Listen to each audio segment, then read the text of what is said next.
بزاف ناس تجي تشكي لي بلي دير سبور دير ريجيم مي مايش تنقص في البو ولا مايش تشوف الريزولتا. وعبالكم شي هي اول سؤال نسال هاد لي بيرسون هي اسكو راك تحسب السعرات الحراريه تاعك؟ وعبالك شي يجاوبوني معظم الناس يقول لك لا مايش نحسب لي كالوري تاعي باسكو ما نعرفش ولا تو سامبلومون باسكو راني نعجز نديرها. تسمى على جال هذيك الكات 5 مينوت اللي غادي تديها من وقتك باش تحسب شحال يليق لك تحرق من سعرات حراريه، شحال يليق لك بروتين، وشحال يليق لك باش توصل الاهداف تاعك، راك تضيع اشهر وانت تضرب في الخاوي تتريني دير دايت مي ما بالكش راك تاكل. سما فوق بوسيبل راك اون سوربلو كالوريك وما راكش اون ديفيسي كالوريك. دروك انا في 2026 نجم تدخل تشات جي بي تي تعطيه المعلومات تاعك، طول، العمر، الوزن، شحال دير سبور من خطره في سيمانه، يعطيك اكزاكتومون شحال يليق لك من كالوري تنجم ميم تحسب بيه. عبالي بلي سي با اوسي بريسي كون ابليكاسيون مي خير من تضرب في الخاوي. واذا عجزت ميم تدخل تشات جي بي تي تسقسيه تنجم تحكم البواد كور تاعك. مثلا نقولوا بلي فيك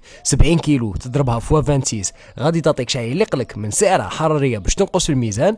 وبالنسبه للبروتينات اللي هي الماكرو اليمون لو بلوز امبورطون راح تحكم البواد كور تاعك وتملتيبليه فوا 1.5 ولا حتى الفوا 2 سا ديبون دو لا بيرسون سا ديبون دي اوبجيكتيف. طيح لك شحال يليق لك من بروتين، واللي تبقى لك من هذوك السعرات الحراريه غادي توزعهم على لي ليبيد دهون والكابس. مي ماذا بيك تاكل لو بوا كور تاعك في الدهون والباقي تمده للكابس. سما بركه متفنيين باسكو هاد التفنيين راه يضيع لك وقت كبير في حياتك وكابابل يكون السبه اللي على جاله تكره باسكو ماكش تشوف دي ريزولتا مالغري راك دير لي زيفور. سمول ايفورت 5 مينوتس راح يبدل لك حياتك.